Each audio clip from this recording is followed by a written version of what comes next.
Praise the Lord. இயேசுவின் ரத்தம் ஜெயம். தினமும் இயேசு நிகழ்ச்சிக்கு உங்களை கர்த்தராகிய இயேசு கிறிஸ்துவின் நாமத்தில் வரவேற்கிறேன். செய்தியின் தலைப்பு, தனிமை என்பது வெறுமை அல்ல. ஆதார வசனம் சங்கீதம் 142 4வது வசனம்.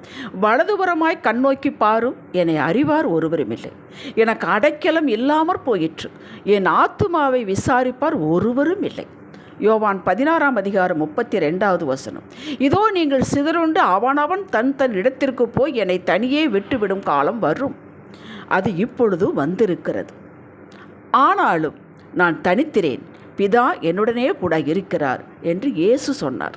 சங்கீதம் 142:4 வாசித்தேனே, அது தாவீது சொன்னது. தாவீது எல்லார் காலகட்டத்தில் ஒரு புலம்பல் இருக்கத்தான் செய்கிறது.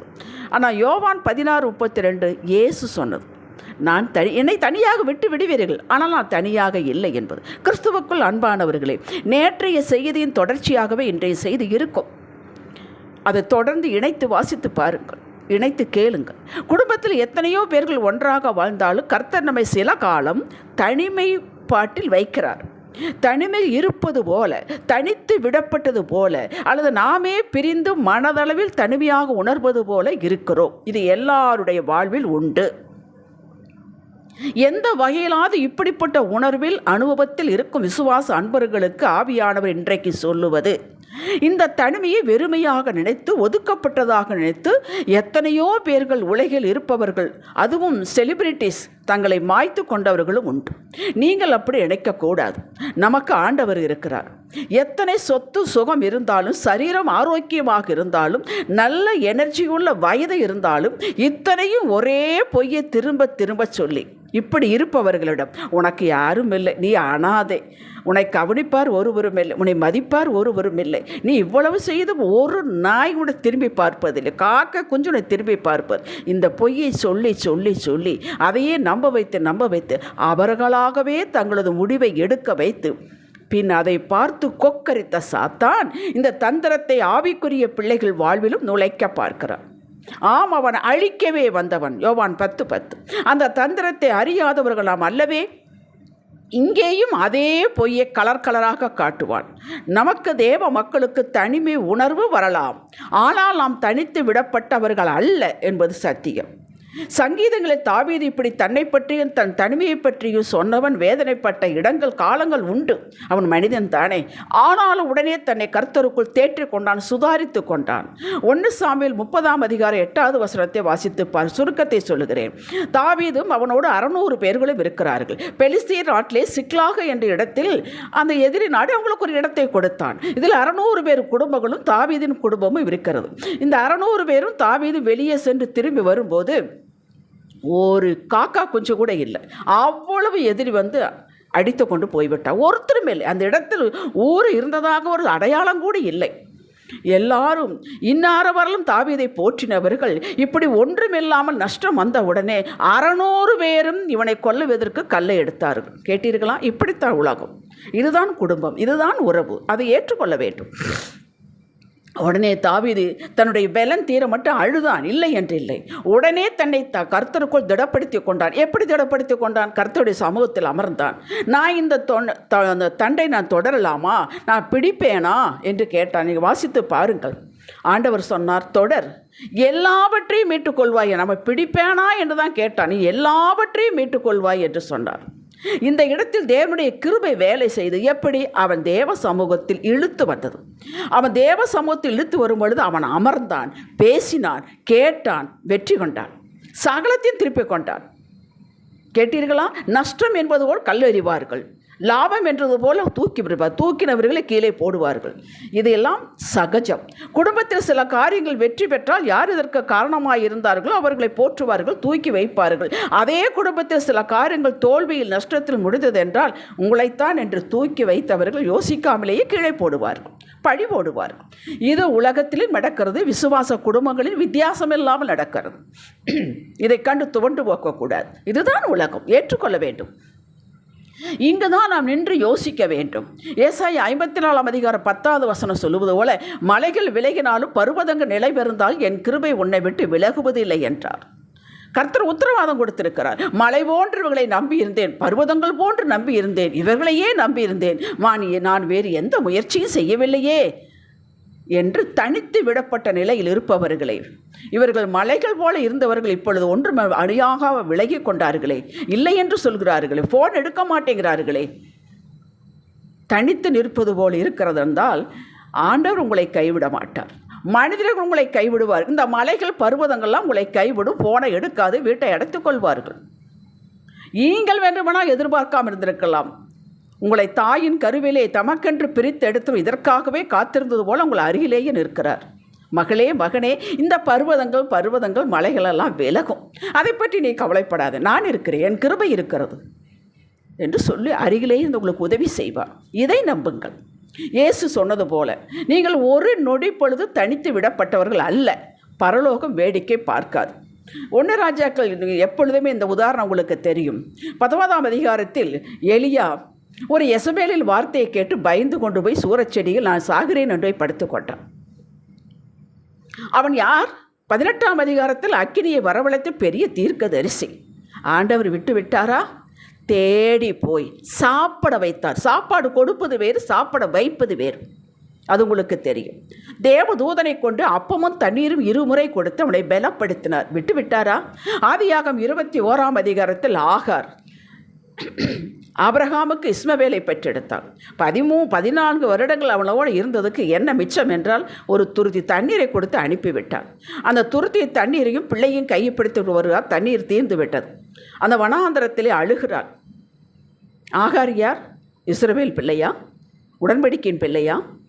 ரட்சிக்கப்பட்டவளா? ஏதும் இல்லை. கர்த்தர் விட்டு விட்டாரா? பதில் கொடுத்தார். உன் பிள்ளையின் அழுகிற சத்தத்தை நான் கேட்டேன். இதோ துறவு தண்ணீர் பராது கண்ணு அங்கேயே தான் இருந்தது. தண்ணீர் காட்டினார். அது மட்டுமா? 12 பிரபுக்களாக ஆக்குவே, நீ கையை பிடித்து கொண்டு போ என்று சொன்னார். விட்டு விட்டாரா? ஆபிரகாம் விட்டு விட்டான். பெத்த முதல் பிறந்த மகன், அவனோடு விருத்த சேதனம் பண்ணப்பட்ட இஸ்மவேல். கர்த்தர் விட்டாரா? அப்படி உங்களை விட்டுருவாரா? விடமாட்டார். இந்த சாட்சியிலெல்லாம் கேளுங்கள். எலியாய் விடாத தேவன், ஆகாரை விடாத தேவன், சரியான நேரத்தில் பொருத்தமாக வாய்க்க செய்யும் ஆசனோட அலுவலர்கள் தருவார். நீங்கள் தாவீதை போல அவர் சமூகத்தை நாட வேண்டும். நீங்கள் அழுது கொண்டு படுத்துக்கொண்டு அவர் சொன்னது இவங்க சொன்னது அவங்க விலகி போனதை நினைத்து கொண்டு இருக்கக்கூடாது. அதையே நினைத்து கொண்டால் கர்த்தர் உங்களோடு பேசுவது உங்களுக்கு புரியாது, ஆலோசனை கொடுப்பது உங்களுக்கு தெரியாது. அதையெல்லாம் விலக்கிவிட்டு தேவ சமூகத்தில் நீங்கள் தாவீதை போல அமர வேண்டும். பிடித்து கொள்வேனா? இது எனக்கு கிடைக்குமா? என் பிள்ளையின் அட்மிஷன் போடுவேனா? இந்த புருஷன் குடியிலிருந்து விடுதலை ஆவாரா? எனக்கு காணாமல் போனது கிடைக்குமா என்று தேவ சமூகத்தில் அமருங்கள். அவர் உங்களுக்கு ஆலோசனை கொடுப்பார். அவருக்குள் நீங்கள் திடப்படுத்திக் கொள்ள வேண்டும். எப்படி? வேத வாக்கியங்களை நினைவுபடுத்திக் கொள்ள வேண்டும். உங்களை நீங்களே உற்சாகப்படுத்திக் கொள்ள வேண்டும். இயேசு தனிமையாய் ஜெபம் பண்ண போனார். ஆனால் அவர் சொல்வது நான் தனிமையாக இல்லை, பிதா என்னோடு இருக்கிறார், நானும் பிதாவும் ஒன்றாக இருக்கிறோம் என்றார். பிதா என்ன சொல்கிறாரோ அதைத்தான் நான் சொல்கிறேன். பிதா செய்வதை காண்பது எதுவோ அதைத்தான் நான் செய்கிறேன். Very simple. அப்படித்தான் நாம் இருக்க வேண்டும். ஆதியாகமம் 32ஆம் அதிகாரம் 16ஆம் வசனத்தில் யாக்கோபு 2 வருகிறார். 2 பரிவாரங்களோடு தன்னுடைய கானான் தேசத்துக்கு வருகிறான். ஏசாவு அவருடைய சகோதரன் தனித்து வந்து கொண்டிருக்கிறான், எதிர்த்து வந்து கொண்டிருக்கான் 400 பேர்களோடு என்ற செய்தியை கேட்கிறான். ஓ, இவன் நம்மளை தீர்த்து கட்டி விடுவான், நம்ம பிள்ளைகளை கொன்று விடுவான் என்று இவனாகவே பயந்து கொண்டான். ஒரு துர்ச்செய்தியை, அந்த செய்தி சரியானதா என்று கூட அவன் யோசிக்கவில்லை. 2 பரிவாரங்களை எல்லாம் அனுப்பிவிட்டு யாப்போக்கு நதி என்றில் தனித்து நிற்கிறான். பார்த்தீர்களா? 2 பரிவார், 2 மனைவி, எத்தனை பிள்ளைகள்? 11 பிள்ளைகள். போகும்போது தான் இன்னொன்று பிறந்தது. இத்தனையும் இருந்து தன்னைத்தானே தனிமைப்படுத்தி கொண்டான். அது அவனுக்கு அவசியமாயிற்று. அப்படி தனிமையாக இருக்கும் பொழுது கர்த்தர் இடைபடுகிறார். அவன் பெயரை மாற்றுகிறார். யாக்கோபின் பேர் யாக்கோபேல இஸ்ரவேல் என்று பெயரை மாற்றுகிறார். நீர் ஆசீர்வதித்தால் உன்னை விடமாட்டேன் என்று பிடித்து கொண்டான். ஆசீர்வதித்தார். அப்படி நீங்கள் தனித்து இருக்கும் பொழுது எல்லாம் முடித்து விட்டது என்பது பயம் வரும் பொழுது ஆண்டவரை பிடித்துக் கொள்ளுங்கள். எனக்கு இந்த பயம் தீர வேண்டும், எனக்கு நீங்கள் உதவி செய்யுங்கள் என்று நாங்கள் விடமாட்டேன் என்று உட்காருங்கள். ஆண்டவர் இரக்கமுள்ள தேவனுங்க, மன உருக்கமுடையவருங்க. சங்கீதம் 86:15 வாசித்து பாருங்கள், எப்படிப்பட்டவர் என்று காட்டும். உங்களை உருவாக்கவே, உங்களோடு பேசவே, உங்களை ஒரு தனித்தன்மையில் ஒப்பற்றவங்களாக மாற்றவே இந்த தனிமை. இது வெறுமை என்று வேதனைப்படாதீர்கள். இதை ஏகாந்தமாக உங்களை புரிந்து கொள்ளும் காலமாக, நீங்களே உங்களை புரிந்து கொள்ளும் காலமாக, நீங்களே எவ்வளவு நம்ம பின்னாடி இருக்கிறோம் என்பதை தெரிந்து கொள்ளும் காலமாக, உங்களையே உங்களுக்கே அவர் காட்டிக் கொடுக்கும் காலமாக அதை எடுத்துக்கொள்ளுங்கள். உள்ளான மனிதனை அலங்கரித்துக் கொள்ளுங்கள், ஒப்பனை வெள்ளி கொள்ளுங்கள். அப்படிப்பட்ட நேரமாக அந்த தனிமையை எடுத்துக்கொள்ளுங்கள். யோசேப்பை தனிமைப்படுத்தினார். 17 வயது பையன், ஒரு +2 படிக்கிற பிள்ளை போல. அந்த பிள்ளையை யோசித்து பாருங்கள். பாசி தெரியாது, ஒன்றும் தெரியாது, வெளிநாடு, அடிமை. அவனை தனிமைப்படுத்தினார், உருவாக்கினார். யோபுவை சாத்தான் கையில் கொடுத்தார் ஆண்டவர், தனிமைப்படுத்தினார். தாவீது தனிமைப்பட்டான், சவுலை துரத்துகிறான். அபிஷேகம் பெற்றவன், கோலியாத்தை ஒரே கலர் அடித்தவன்.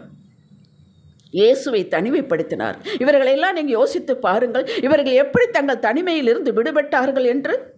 யோசேப்பு, என்னோடு கர்த்தர் இருக்கிறார், அது மட்டும் பிடித்து கொண்டான். அவன் பைபிள் வாசித்தானா, சண்டே கிளாஸுக்கு போனானா, வேற மீட்டிங் போனானா, என்னோடு கர்த்தர் இருக்கிறார், அது போதும் அவனுக்கு. சந்தோஷமாக வேலை செய்தான், ஒரே நாளில் உயர்த்தப்பட்டான். யோபு எப்படி தன்னை திடப்படுத்தி கொண்டான்? நான் எல்லாவற்றையும் இழந்து விட்டேன். 3 ஃப்ரெண்ட்ஸுக்கு லெஃப்ட் அண்ட் ரைட்டாக போட்டு வாங்குகிறார்கள். அறிக்கை செய்து திடப்படுத்தி கொண்டான். யோபின் அறிக்கையெல்லாம் வாசித்து பாருங்கள். எனக்காக எல்லாம் செய்து முடிப்பார், என் நியாயாதிபதிக்கு நியாயம் வேண்டி கேட்பேன், என் சொந்த கண்களால் அவளை பார்ப்பேன், என் கர்த்தர் ஜீவனோடு இருக்கிறார். அதுதாங்க திடப்படுத்திக் கொள்வது. அப்படி நீங்கள் உங்களையே நீங்கள் திடப்படுத்திக் கொள்ள, உங்களுக்கு கொடுத்த வாக்கை எடுத்து சொல்லுங்கள். அவர் எப்படிப்பட்டவர் என்பதை சொல்லுங்கள். எப்படிப்பட்டவராக இதுவரை இருந்தார் என்பதை சொல்லுங்கள். திடப்படுத்திக் கொள்ளுங்கள். யோபு திடப்படுத்திக் கொண்டது போல, இயேசு திடப்படுத்திக் கொண்டது போல, தாவீது திடப்படுத்திக் கொண்டது போல, இவர்களெல்லாம் அறிக்கையின் மூலம்தான். உங்களை விட்டு விலகாத தேவன், கைவிடாத தேவன், மரண பரியந்தம் நடத்துகிறவர், முற்றும் முடிய ரட்சிக்கிறவர். இதையெல்லாம் நீங்கள் எடுத்து சொல்ல வேண்டும். அறிக்கையாகும். உங்களுக்காக உயர்ந்த திட்டம் வகுத்து வைத்திருக்கிறவர் உங்கள் மூச்சை காட்டில் நெருக்கமாக உங்களோடு இருக்கிறார். இந்த தனிமையின் காலத்தை பிரயோஜனப்படுத்திக் கொள்ளுங்கள். உங்களை நீங்களே உணர்ந்து கொள்ளுங்கள். நீங்கள் யாரை நம்பி இருந்தீர்களோ அவர்களை தெரிந்து கொள்ளுங்கள். மனுஷர்கள் இப்படித்தான் என்று சொல்லி புலம்பாதீர்கள், ஏற்றுக்கொள்ளுங்கள். கர்த்தருடன் அவர் வார்த்தையுடன் அதிக நேரம் செலவிடுங்கள். உங்களை பொன்னாக மாற்றி உங்களுடனே அவர் இருக்கிறார். உங்களை ஒருபோதும் தனித்து விடவே இல்லை, கைவிடவே இல்லை என்பதை உலகிற்கு காட்டுவார். எப்படி காட்டுவார்?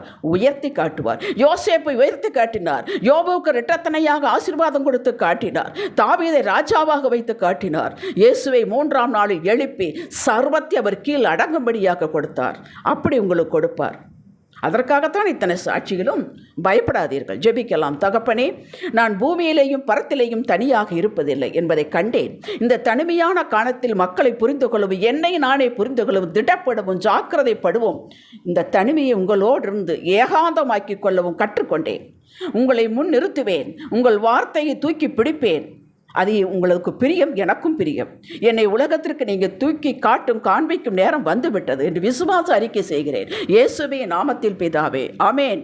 இன்றைய சிந்தனைக்கு, நான் ஒருபோதும் தனித்திரேன், என் இயேசுவோடு சம்பாஷிப்பேன், உருவாகி கொண்டே இருக்கிறேன். தினமும் இந்த பீரியட் நான் பட்டாம்பூச்சியாக உருவாகும் நேரம். அல்லேலூயா, ஆமேன், அல்லேலூயா.